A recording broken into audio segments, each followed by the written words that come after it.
আসসালামু আলাইকুম প্রিয় দর্শক, অন্য মঞ্চের আলাপচারিতায় আপনাদের সকলকে আমন্ত্রণ জানাচ্ছি।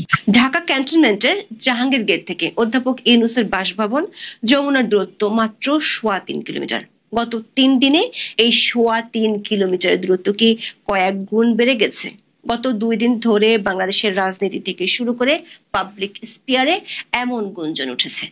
নুরুল হক নূরের উপর লাঠিচার্জের পর থেকে সরকারের বিবৃতিতেই সেনাবাহিনীর সাথে যে দূরত্ব তৈরি হয়েছে সেটা স্পষ্ট হয়ে উঠেছিল। এরই মধ্যে সেনাপ্রধানের আকস্মিক কয়েকটি বৈঠক ঢাকার বাতাসে গুঞ্জন ছড়িয়েছে, অধ্যাপক ইউনূস সরকারের বোধহয় মেয়াদ শেষ হতে যাচ্ছে। ৩১ আগস্ট প্রধান বিচারপতির সাথে বৈঠকের রেশ কাটতে না কাটতেই সেনাপ্রধান জেনারেল ওয়াকারুজ্জামান রাষ্ট্রপতি ও প্রধান উপদেষ্টার সাথে বৈঠক করেছেন। সারাদিন ধরে নানা মহলে চলছে আলোচনা, জেনারেল ওয়াকার হঠাৎ করে কেন এতটা সক্রিয় হলেন, বিশেষ করে সরকার যখন নিজের তৈরি করা মব বাহিনীকে সামাল দিতে পুরোপুরি ব্যর্থ হয়েছে তখন। সূত্রগুলো বলছে যে গুঞ্জন উঠেছে সেটি একেবারে উড়িয়ে দেওয়ার মতো নয়। ২ সপ্তাহ সময় পাচ্ছে অধ্যাপক ইউনূসের অন্তর্বর্তী সরকার। ১ সপ্তাহের মধ্যে সরকারকে ৩টি কাজ করতে হবে, না হলে বিকল্প চিন্তা করতে হবে শান্তিতে নোবেল বিজয়ী অধ্যাপককে। অধ্যাপক অবশ্য বরাবরের মতোই রাজনৈতিক দলগুলোর সাথে বৈঠকের নাটক সাজিয়ে পরিস্থিতি সামাল দেওয়ার চেষ্টা করেছেন। অন্যদিকে সেনা দপ্তরকে খুশি করতে কাজও শুরু করে দিয়েছেন। অনেকদিন আটকে রাখার পর জেনারেল ওয়াকারের পছন্দ মতো রদবদল ও পদোন্নতিতে শেষ পর্যন্ত সায় দিয়েছেন অধ্যাপক।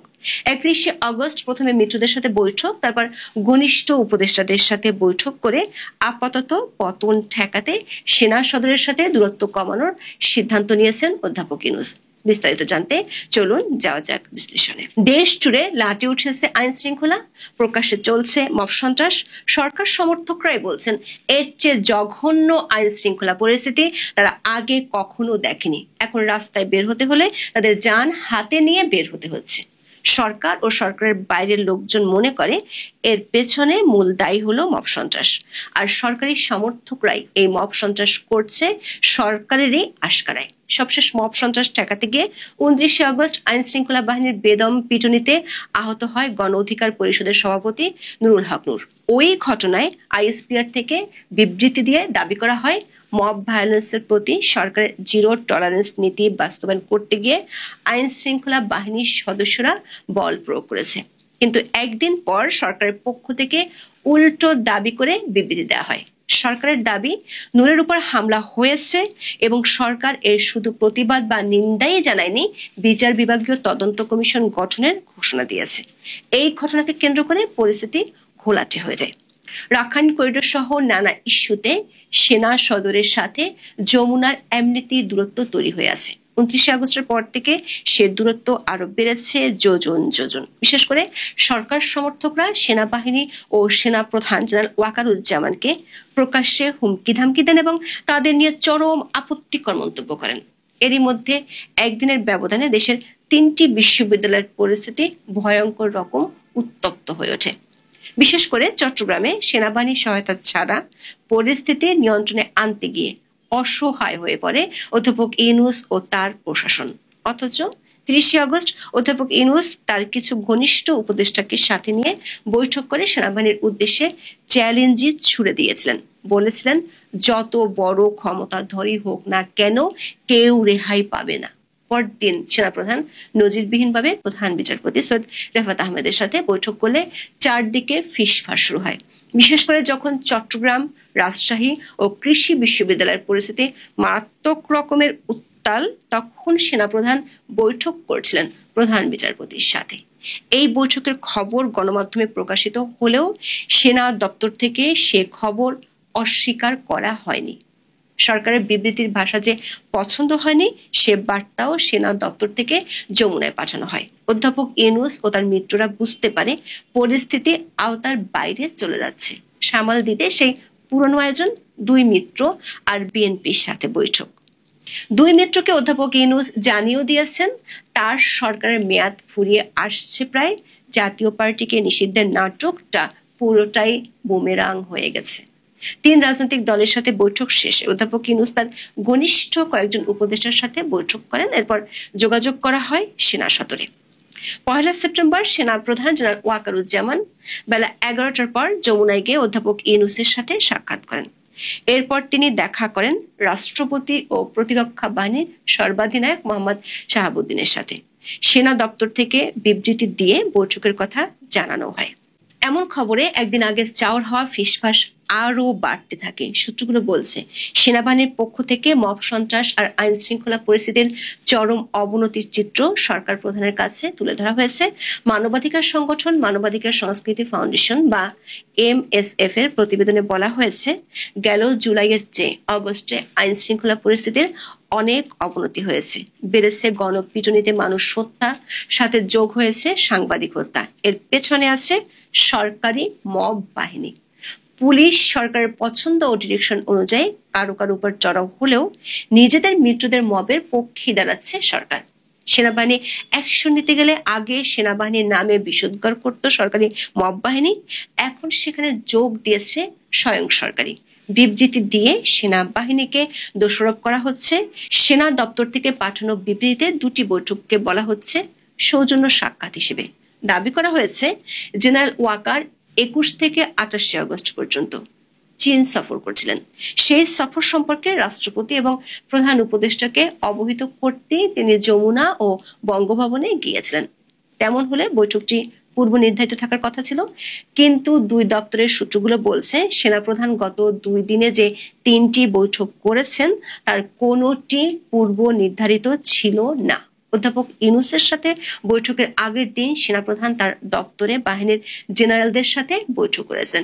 দেশের আইন শৃঙ্খলা পরিস্থিতি, মব সন্ত্রাস, সরকারি মিত্রদের রাজনীতির নামে নানা নাটক, এসব নিয়ে দেশের মানুষের মতো সেনা সদরও বিরক্ত। অধ্যাপক ইউনূসকে সে বার্তা দেওয়া হয়েছে, পরিস্থিতি ঠিক করতে 2 সপ্তাহ সময় পাবে অধ্যাপক ইউনূসের সরকার। এর মধ্যে 3টি কাজ করতে হবে। এক, মবের পক্ষে জয়গান না গিয়ে মব ভায়োলেন্সে জড়িতদের বিরুদ্ধে ব্যবস্থা নিতে হবে এবং মবের হাতে লাঞ্ছিত হয়ে যারা গ্রেপ্তার হয়েছেন তাদের মুক্তি দিতে হবে। দর্শক, সবশেষ গত 28 আগস্ট মঞ্চ 71 অনুষ্ঠানে মব সন্ত্রাস যারা চালিয়েছিল তাদেরকে গ্রেপ্তার না করে সরকার গ্রেপ্তার করে জেলে পাঠিয়েছে মুক্তিযোদ্ধা, শিক্ষক ও সাংবাদিকদেরকে। দেশের আইন শৃঙ্খলা পরিস্থিতি নিয়ন্ত্রণে আনার জন্য সেনাবাহিনী যে জিরো টলারেন্স নীতির কথা বলেছে সেটাতেই সরকারকে সায় দিতে হবে। 2 নম্বর কাজটি হলো, সেনা সদরের কাজে সরকার ও সরকারের কোনো উপদেষ্টা হস্তক্ষেপ করতে পারবে না। অনেকদিন ধরে আটকে ছিল সেনাবাহিনীতে পদোন্নতি ও বদলি। জেনারেল ওয়াকারের বৈঠকের পরই সে জট খুলে যায়। 1 সেপ্টেম্বর বাংলাদেশ সেনাবাহিনীর কয়েকটি গুরুত্বপূর্ণ পদে রদবদল হয়েছে। 2 জন কর্মকর্তাকে মেজর জেনারেল পদে পদোন্নতি দেওয়া হয়েছে। সেনাবাহিনীর জন্য অত্যন্ত গুরুত্বপূর্ণ কমান্ডিং এরিয়া হিসেবে পরিচিত সাভারের এরিয়া কমান্ডার করা হয়েছে মেজর জেনারেল আসাদুল হককে।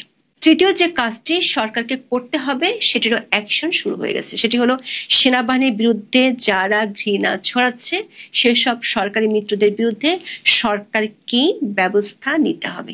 সেনাবাহিনীর বিরুদ্ধচারণ করে সরকারের পক্ষ থেকে আর বক্তব্য দেয়া যাবে না। বাহিনীর কোনো সদস্য অপরাধ করলে সেনা আইনে যেমন বিধান আছে সেভাবেই তার অপরাধের তদন্ত বিচার করতে হবে।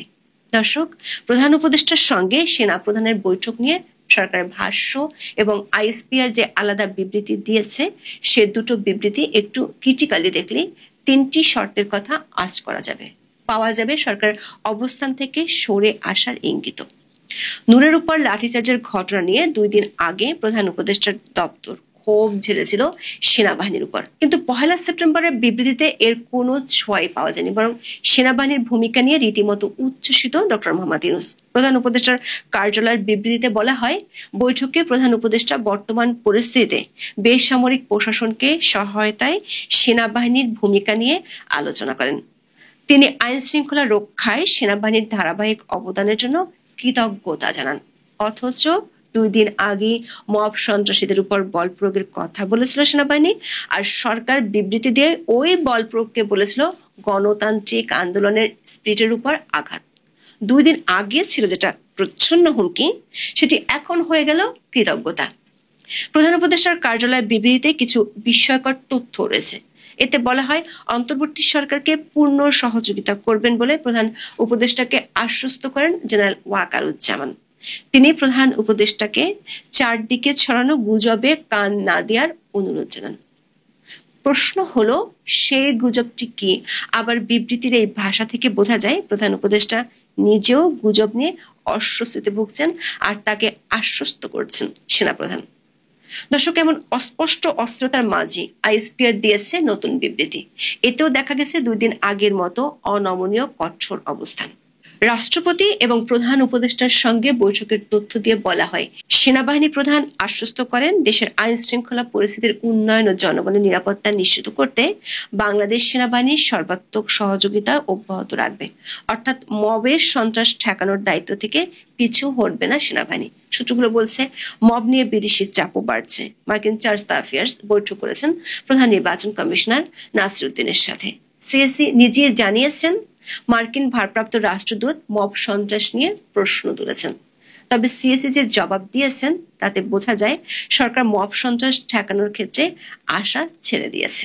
সিএসির অদ্ভুত জবাব, জাতীয় সংসদে 300 আসনের নির্বাচন একসঙ্গে হবে, তখন এই 300 জায়গাতেই মব ভাগ হয়ে যাবে। যারা মব সৃষ্টি করেন তারা নিজ নিজ এলাকায় চলে যাবেন, তখন একসঙ্গে এত লোক একত্রে আর পাওয়া যাবে না। যারা মব সৃষ্টি করতে চান বা মব সৃষ্টি করবেন তারা নির্বাচনের সময় সুবিধা করতে পারবেন না। সরকার মব সন্ত্রাসীদের ঠেকানোর বদলে এখন ডিভিশন অফ মবের উপর ভরসা রাখছে। রাজনীতির পথ এবং পট পরিবর্তন কখন যে কিভাবে এসে যায় এটা বাস্তবতা না দেখলে অনেকে বিশ্বাস করতে পারে না। বিশ্বমোড়ল খ্যাত একটি দেশ যা চাইতো সেটাই হতো, সেটাই তিনি সবাইকে মানতে বাধ্য করতেন, প্রায় সবাইকে মানতে বাধ্য করতেন। সম্প্রতি চীনে অনুষ্ঠিত একটি সংগঠনের সভা থেকে দৃশ্যমান হয়েছে ভ্লাদিমির পুতিন, রাশিয়ার প্রেসিডেন্ট, চীনের প্রেসিডেন্ট শি জিনপিং, ভারতের প্রধানমন্ত্রী শ্রী নরেন্দ্র দামোদর দাস মোদী উচ্ছ্বসিতভাবে চলছেন এবং আরো কিছু সরকার ও রাষ্ট্রপ্রধান তাদের সঙ্গে। সামাজিক যোগাযোগ মাধ্যমের একটি ভিডিওতে দেখা যায় অসহায়ের মতো একা দাঁড়িয়ে আছেন পাংশুবর্ণ মুখ করে পাকিস্তানের প্রধানমন্ত্রী শাহবাজ শরীফ। এটা একটি সিগন্যাল চীনের সঙ্গে ভারতের দীর্ঘদিনের বিরোধ এবং দূরত্ব। ধীরে ধীরে সেই দূরত্ব কমে আসার কারণেই আমার মনে হয় নরেন্দ্র মোদীকে একেবারে দিল খোলা অট্টহাসিতে দেখা গেছে। একই গাড়িতে ভ্লাদিমির পুতিন এবং শ্রী নরেন্দ্রনাথ মোদী অনুষ্ঠান স্থলে যাচ্ছেন। চীনের প্রেসিডেন্ট, রাশিয়ার প্রেসিডেন্ট, ভারতের প্রধানমন্ত্রী একত্রে কথা বলছেন এবং কথা বলার বডি ল্যাঙ্গুয়েজে মনে হয় তারা একটা সুসম্পর্ক স্থাপন করতে পেরেছেন বিধায় এতটা উচ্ছ্বসিত। তাহলে এটা দেখেই কি পাকিস্তানের প্রধানমন্ত্রী তার মুখ পাংশুবর্ণের মতো করলেন, একা দাঁড়িয়ে থাকলেন দূরে? খুবই স্বাভাবিক। ভারত এখন জনসংখ্যার দিক থেকে পৃথিবীর সবচেয়ে বড় রাষ্ট্র, অর্থনীতির দিক থেকে পঞ্চম, শক্তির দিক থেকে ভারত পরাশক্তির একেবারেই কাছাকাছি। পৃথিবীর অন্যতম পরাশক্তি রাশিয়া এখন তার সঙ্গে, চীন তার সঙ্গে, বা এই দুই দেশের সঙ্গে ভারত। কাজে এরা যদি সম্মিলিত হয় তাহলে সেই জোটের যে শক্তি, সেই শক্তির কাছে কিন্তু মরলিপনা করা আরেকটি রাষ্ট্রের শক্তি কোনোভাবেই টিকবে না। এবং আমার মনে হয় এখন সেই সময় এসে গেছে নতুন মোর্চা করে নতুন চ্যালেঞ্জ ছুড়ে দিতে এই ঐক্য। এই ঐক্যের ধারাবাহিকতা কিন্তু পার্শ্ববর্তী দেশেও ছড়িয়ে যায়। পাকিস্তানের নির্ভরশীলতা ছিল চীনের উপর অনেকটা, আমেরিকার উপর অনেকটা। শেখ হাসিনা সরকারকে সরিয়ে দেওয়ার পরে ভীষণ আনন্দে উৎসাহিত হয়ে বাংলাদেশে আনাগোনা খুব করেছিলেন। পাকিস্তানের পররাষ্ট্রমন্ত্রীতে এসে বাঙালিদের সবক দিলেন, ধমক দিলেন, দিল পরিষ্কার করতে বললেন। মুক্তিযোদ্ধারা বলছে দিলে এত কষ্ট, এত রক্তক্ষরণ, মা বোনের সম্ভ্রম লুটে নেওয়া, আমার 30 লক্ষ মানুষের রক্ত শুষে নেওয়া, শহর নগর বন্দর ধ্বংস করা, এই কষ্ট যে দিলে সেই দিলটা পরিষ্কার হবে কিভাবে? দেশের ভিতরে থাকা পাকিস্তানের অনুসারীদের কারু কারু ওই মন্ত্রীর সঙ্গে সাক্ষাতের সময় দেখা গেছে করমর্দন করে হাত আর ছাড়ছেন না, মনে হয় যেন কি পেয়ে গেছেন অমৃত। একজন মন্ত্রী, তিনি আর কিছু না, তিনি পাকিস্তানের প্রধানমন্ত্রী না, প্রেসিডেন্টও না। বিএনপির মহাসচিবও টিম সহ দেখা করলেন, মনে হয় যেন বিশ্বের কোন ক্ষমতাধর রাষ্ট্রের প্রধানমন্ত্রী বা রাষ্ট্রপতির সঙ্গে দেখা করছেন। এরকম অনেকগুলি ঘটনা প্রবাহ শাহবাজ শরীফের পাংশুবর্ণের চেহারা দেখার পরে বাংলাদেশে তাদের যারা উত্তরসূরি আছেন, অনুসারী আছেন, তাদের ভালো লাগার কোনো কারণ নেই। সীমান্ত নিয়ে ভারত এবং চীনের সমস্যা সমঝোতায় চলে গেছে, এমনই খবর বাইরে এসেছে। তাহলে তাদের শক্তির ঐক্য এবং তার সঙ্গে রাশিয়া, এই ঐক্যবদ্ধ শক্তিকে মোকাবেলা করতে হলে যা কিছু দরকার তা নিয়ে পাকিস্তানের পাশে কেউ দাঁড়াবে বলে মনে হয় না। পাকিস্তান নিজেই বিপন্ন। পাকিস্তানের আর্থিক অবস্থা, অবকাঠামোগত অবস্থা, আইন শৃঙ্খলা পরিস্থিতি, গণতন্ত্র সবই তো ধ্বংস হওয়া।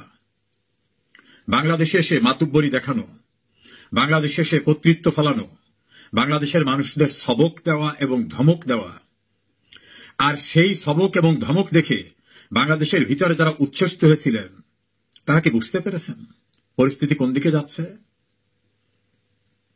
রাজনীতির পথ এবং পরিক্রমা কখন কিভাবে রূপান্তর হয় তা কিন্তু বলা যায় না।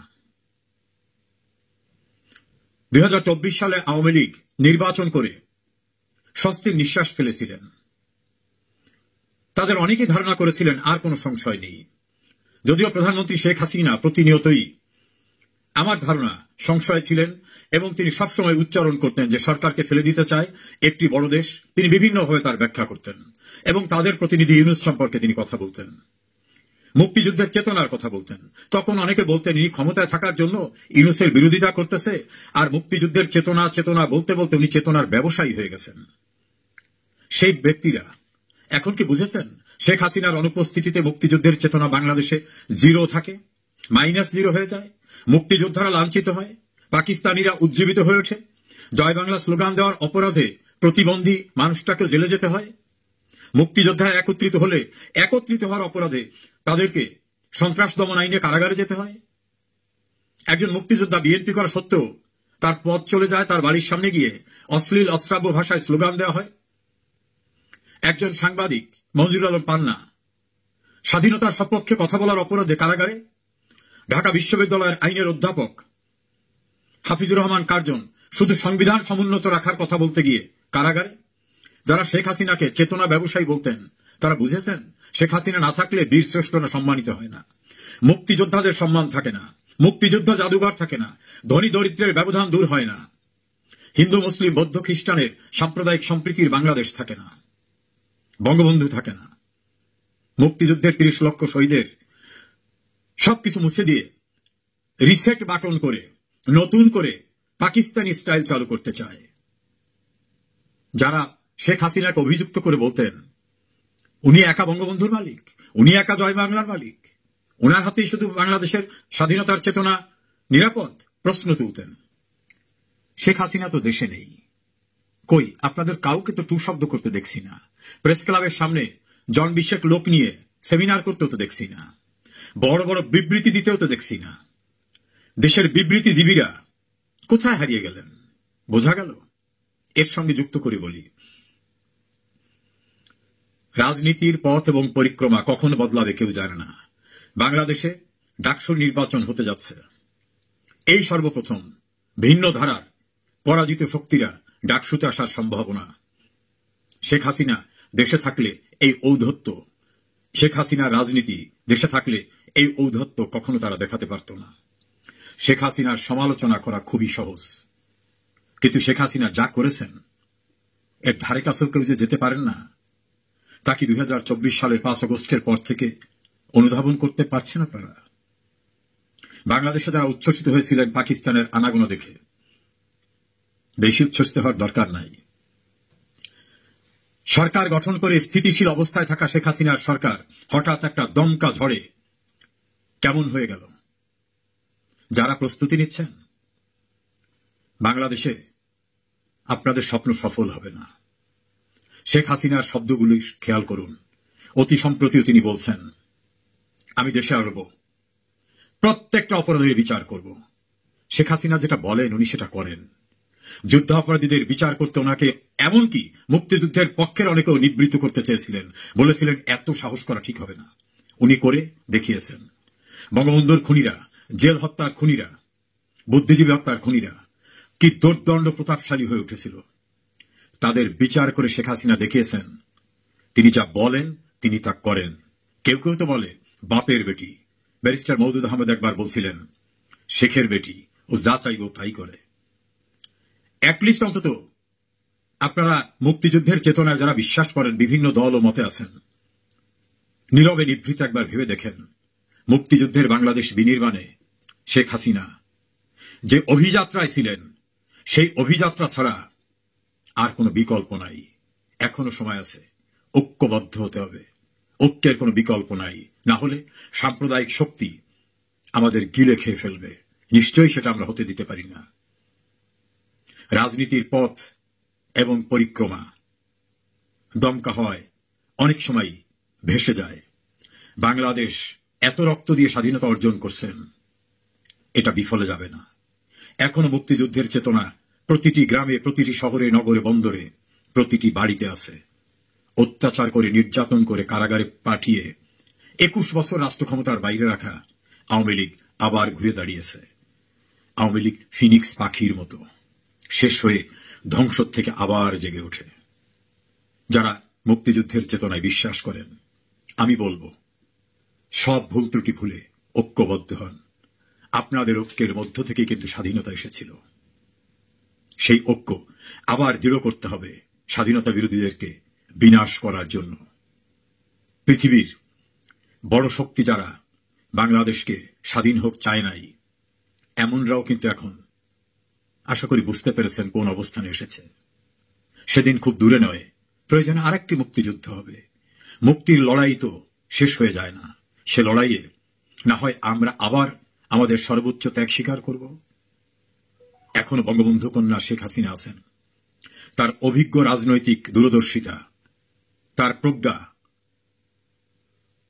তার অভিজ্ঞতা, তার দূরদৃষ্টি নিশ্চয়ই আমাদেরকে কাঙ্ক্ষিত লক্ষ্যে পৌঁছে নিয়ে যাবে।